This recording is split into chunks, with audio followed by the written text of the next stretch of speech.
मृतकको श्रीमानसँग भेट्दा चाहिँ के कस्ता कुरा गर्नुभयो त? के कस्ता कुराहरू बुझ्नुभयो? के कारणले कसरी हो भाइ यस्तो कुराहरू भन्दाखेरि यस्तो यस्तो भन्दाखेरि अब उसले 3-4 दिन अगाडि नै अलिकति त्यस्तो किसिमको डिफेन्ड उहरू देखाइरहेको थियो। परिवारको चाहना गरेमा चाहिँ सब नेपाल पठाउने प्रक्रियामा चाहिँ एनआर यानेले चाहिँ कस्तो प्रकारको सहयोग गर्छ त अब? सुसाइड केसमा कुनै पनि फेरि कम्पनीमा इभेसमा उनी काम गर्न आएको होइन, डिपेन्डेन्ट भिसा F3 मा आएको हो होइन। हजुर, जस्तो एउटा सबै पठाउनु पर्यो भनेपछि चाहिँ खर्च आर्थिक हिसाबमा चाहिँ जस्तो आर्थिकको कुराहरू पनि आयो कि कति जति लाग्दो रहेछ अनुमान गर्दाखेरि चाहिँ? 6.5 लाख नेपाली, झन्डै 68 लाख 70 लाख भनौँ न प्लेनमा। यस्तो गलत निर्णय त गर्नुभयो।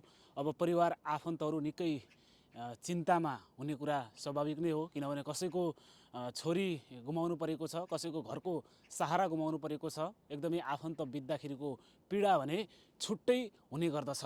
नमस्कार आदरणीय सम्पूर्ण दर्शकबिन्दुहरू, यहाँहरूलाई हार्दिक स्वागत छ। मेरो नाम हो भूपाल बजगाई। यति बेला म दक्षिण कोरियामा छु, जुन दक्षिण कोरियामा डिपेन्डेन्ट भिजामा आएकी सुदूरपश्चिमकी एकजना महिलाले आत्महत्या गरेको खबर मैले तपाईहरुलाई सुरुदेखि अन्त्यसम्म चाहिँ एकदमै फलोअप गरिरहेको छु। निरन्तर हिसाबमा यसको अपडेट दिइरहेको छु र उहाँको 4 महिने छोरी हुनुहुन्थ्यो र कोरियामा चाहिँ दक्षिण कोरियामा झुन्डेको अवस्थामा उहाँ फेला परिसकेपछि यो समाचारहरू बाहिर पनि आयो। एकदमै सम्पूर्ण नेपालीहरू एकदमै चिन्तित हुनुहुन्छ, परिवारका आफन्तहरू निकै नै चिन्तित हुनुहुन्छ र उहाँको चाहिँ अब अहिले के भइरहेको छ पछिल्लो समय र उहाँको शव अहिले कता छ र नेपाल पठाउने प्रक्रिया के भइरहेको छ र नेपाल कसरी पठाउन सकिन्छ त हैन भन्ने विषयमा चाहिँ हिजो भर्खरै दक्षिण कोरियामा चाहिँ एनआरएनएका विभिन्न पदाधिकारीहरू घटनास्थलमा गए र उहाँका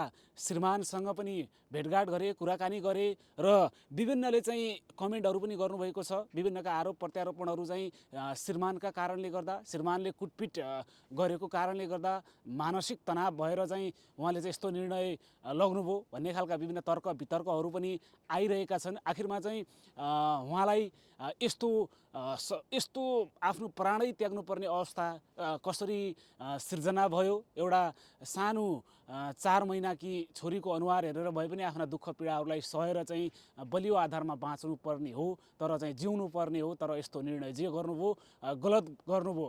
आज यसै गरी चाहिँ म एनआरएनका दक्षिण कोरियाका अध्यक्ष विपिन गुरुङज्यूसँग चाहिँ कुराकानी गर्न चाहन्छु। हिजोको भेटघाटमा के भयो, कस्तो भयो र यहाँभन्दा पछिको प्रक्रियाहरू के छन्, कानुनी प्रक्रियाहरू, विभिन्न प्रक्रियाहरू के छन् भन्ने विषयमा चाहिँ म उहाँसँग चाहिँ टेलिफोनमा चाहिँ कुराकानी गर्न गइरहेको छु। मृतकको श्रीमानसँग भेट्दा चाहिँ के कस्ता कुरा गर्नुभयो त? के कस्ता कुराहरू बुझ्नुभयो? के कारणले कसरी हो भाइ यस्तो कुराहरू भन्दाखेरि यस्तो यस्तो भन्दाखेरि अब उसले 3-4 दिन अगाडि नै अलिकति त्यस्तो किसिमको डिफेन्ड उहरू देखाइरहेको थियो। मैले पनि मेरो पनि कमजोरी भयो होला, मैले अब कामबाट आउँदा थकै लाग्थ्यो, म फेरि अलिकति बिन्दास पाराको साथीभाइ पनि मन पराउने, बाहिर घुम्न पनि मन पराउने। म त्यो दिन अघिल्लो दिन बाहिर थिएँ, बाहिर गएर भोलिपल्ट आएर अब उसको गल्ती हो नि त, बाहिर गएर त्यत्रो सानो बच्चा श्रीमती घरमा हुँदा बाहिर गएर त्यो दिन घरमा नआउनु पनि उसको मिस्टेक नै हो नि त। अनि आएर उनी र मेरो केही विवाद भयो, किचिज गर्दै थिएँ, म थकाइ लाग्थ्यो, सुते सुते। अनि चाहिँ पछाडि म निदाइसक्यो होला के गरेर एकचोटि कतै आवाज घररङ्ग आवाज आएको थियो, ऊ सुर्केसलाई सहाएर लिएर त्यसरी चाहिँ उ गरे रहेछ। म फेरि उठेर झट्ट हेर्नुपर्ने, म फेरि निदाइछु। पछि अब कति घन्टासम्म पनि अब म निदाएँ, त्यहाँ निदाउँदा 4-5 घन्टा 6-7 घन्टा गरेर निदाएँ। पछाडि उठेर मैले यताउति हेरेँ, कतै केही देखेन, कतै गएको होला भन्ने लाग्यो। पछाडि 10-12 घन्टा हुँदा पनि नगरेपछि मैले इन्फर्मेसन साली हो कि कसलाई फोन गरेर दिदी के भन्दाखेरि त्यस्तो उ भयो। पछि यताउति खोज्दाखेरि चाहिँ त्यस्तो ढोकाको कतापट्टि साइडमा गएर सुर्केसको सहारा लिएर झुन्नेको अवस्थामा भेट भयो भन्ने कुरा चाहिँ गरे उसले। परिवारका लागि के कस्ता प्रकारका के कस्ता सहयोगहरू गरिरहेछ अहिले चाहिँ? होइन, आवश्यक पुलिस डकुमेन्टदेखि लिएर हस्पिटल कागजहरू सबै आइसकेको र पुलिसले पनि अब आफूले नै त्यस्तो सुसाइड गरेको झुन्डेको अवस्थामा भनेपछि श्रीमानलाई छुट्टै किसिमको इन्क्वायरी ल्याउने होइन त गलत हो भने चाहिँ त्यस्तो दोषी चाहिँ देखाएको छैन भन्ने उनको मुखबाट सुन्ने हो र आवश्यक सबै डकुमेन्टहरू उनलाई हातमा बुझाइसकेको र उनको पासपोर्ट फेरि नेपालमा पठाएर रहेछ बच्चाको, श्रीमती र उनको। त्यो पासपोर्ट चाहिँ आइ नसकेको। अहिले अब लास र बच्चालाई आफू जाँदा त त्यो पासपोर्ट त चाहियो।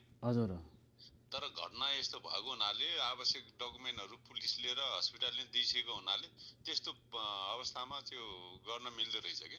र हिजो उनी भिसा थप्दा फेरि 6 तारिक भिसा सिद्धिँदैछ अरे उनको, अर्को महिनाको उसमा छ। अनि त्यो भिसा त्यो कागज देखाएपछि प्रक्रियामा त्यसरी चाहिँ उनीहरूले गरिदिन्छ भनेर चाहिँ हिजो उता जाँदै थियो, हाम्रो मिटिङ सिधेर हतार हतार उता जाँदै थिए।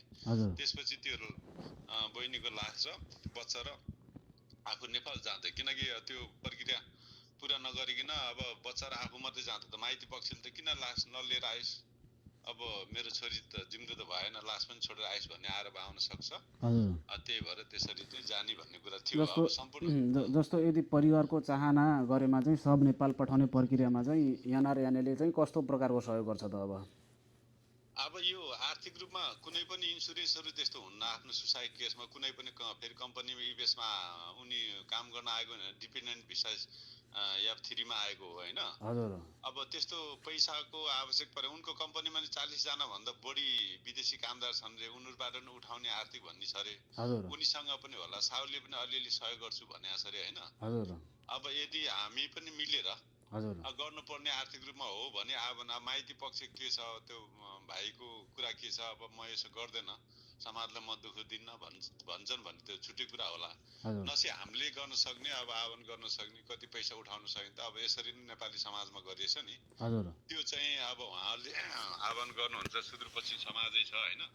ती हाम्रो आइसिसी केन्द्रीय आइसिसी पनि महेश बजगाई जानुभएको छ, उहाँ हामी नै सँगै गएर गरेको केन्द्रीय उपाध्यक्ष जुनु गुरुङ जानुभएको छ हैन। अब उदय राई एमडीको अध्यक्ष लगायत त्यस्तो हो भने चाहिँ हामीले आर्थिक रूपमा नैतिक रूपमा के सहयोग गर्नुपर्छ गरिन्छ। तर हामी मिलेर गर्नुपर्ने कुराहरुमा हामीले गर्छौं भन्ने प्रतिबद्धता चाहिँ गरेछौं र हाम्रो पेजबाट हिजो अब हामी त्यहाँ गएर आएको पनि हालेछौं। सायद भाइहरुले नि हेर्नु भयो होला। जस्तो यहाँभन्दा अगाडि पनि थुप्रै घटनाहरू कोरियामा यस्ता घटनाहरू घटे होइन दाजु?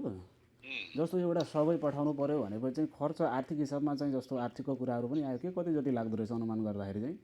अब इपेसबाट आउनेलाई अब नेपाल सरकारबाटै मापदण्ड, नेपाल सरकार कोरिया सरकारको त्यो सम्झौता भएको हुनाले त्यो कुनै इन्सुरेन्स के हुँदो रहेछ हैन। इपेसबाट त्यसरी घटना हुने र अब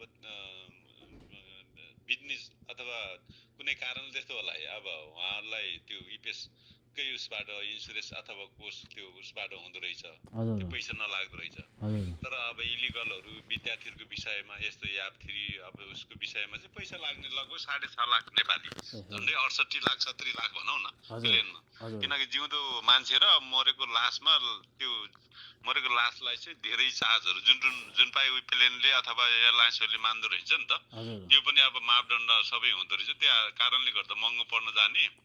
त्यो पैसा त के परिवार सम्बन्धित पक्षले चाहिँ म गर्छु, म बाहिर गर्दैन भन्नु पर्यो कि हामी समाजले नै उठाएर कोरियामा भएको सम्पूर्ण नेपालीहरूले आह्वान गरेर समाजले त्यसरी उठाएर पठाउनु बाहेक विकल्प त छैन भाइ। त्यसमा एनआरए भनेको सामाजिक संस्था अब एउटा छुट्टै प्लेटफर्म भएको हुनाले हामीले नै आह्वान गर्न सक्छ, सुदूरपश्चिम समाजले गर्न सक्छ, सबै मिलेर गर्नुपर्छ।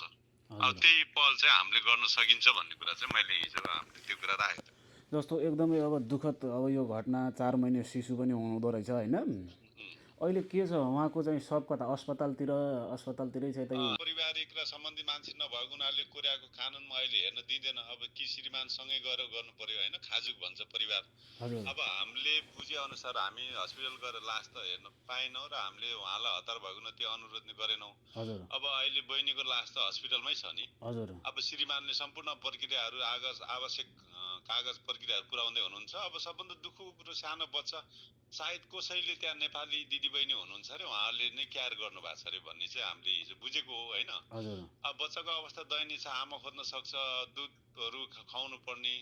अब त्यो सबभन्दा नराम्रो यो दुःखद घटना हो नि भाइ। बच्चाको भविष्य त चाहिँ राम्रै होला, उनलाई हुर्काउलन, केयर गर्लन, तर अब त्यो बच्चाको त के दुःख नै थियो र? त्यसले गर्दा त्यो बहिनीको पनि अब गलत डिसिजन हो कि भन्ने चाहिँ हामीलाई अब लागेको। अब जे हुनु भइसक्यो, त्यो भाइले अब संयमता अपनाएर सबै कुराहरू गर्नुपर्छ भन्ने हाम्रो बुझाइ हो। जस्तो कोरियामा रहेका नेपालीलाई चाहिँ एनआरएनएले यस्ता घटनाबाट बच्नका लागि भविष्यमा के कस्ता कार्यक्रमहरू ल्याउने योजना गरेको छ, थोरै भनिदिनु पर्छ। हामीले यस्तै विषयलाई कोरियामा भएको सम्पूर्ण दाजुभाइ दिदीबहिनी, नेपाली दाजुभाइ दिदीबहिनीहरू किन यस्तो घटना भइरहेछ र उहाँहरूको घटनामा अहिलेसम्म कति नेपालीहरूको दुःखद निधन भइरहेछ भन्ने विषयको एउटा अन्तर्क्रिया कार्यक्रम गर्दैछौँ हामीले।